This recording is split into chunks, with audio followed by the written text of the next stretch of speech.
এই সুসাটা 18 কাঠা আছে, ওই জায়গাটা দিবে 10,000। তো গাইস দেখতে পাচ্ছ বালির ঘাটে শশার বাগান থেকে ঘুরতে চলে এসেছি। তো যে শশার বাগান বাকি দেখতেই পাচ্ছ যে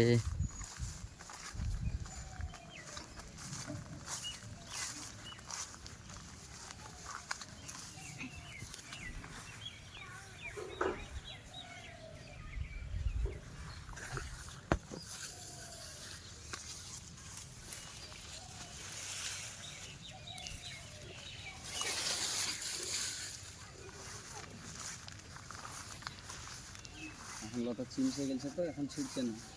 এগুলো সব বিছন নাকি? এগুলো বিছন হয়ে গেছে, দেখ তুলে নি, লাল হয়ে গেছে, তুলে নি।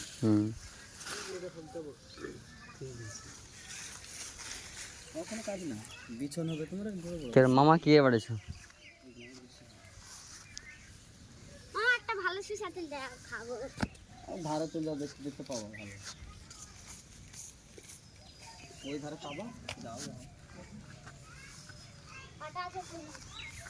আমাদের একটা পুচকুন দা বাবা বাবা, হ্যাঁ সামনে একটা পুচকু দে, পুচকু দাও।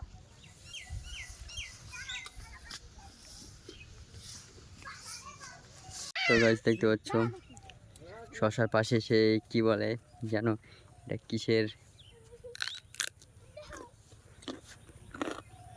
এটাকে আমরা বলি পাটাঙ্গা।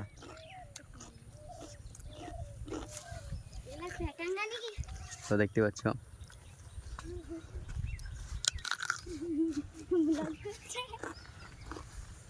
এটা কিসের গাছ? কুন্দলি। হুম, পটল পটল পটল না, কুন্দলি পটল পটল। হাই পটল নাকি? পটল না, আমাদের এখানে বাংলাতে বলে কুনলি আর বোম্বে বলে কিউরি। চিংড়ি। তো এটার নাম যেন বলছে কুনলি না কি বলছে। এটা শশার মতোই স্বাদ।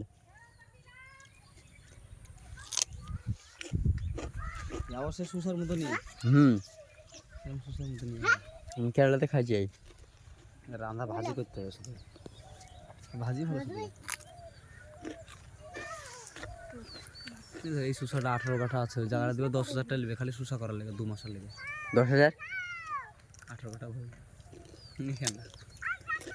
এই যে এখানে হ্যাঁ চলো। কুন্দলি তুলেছে আসো।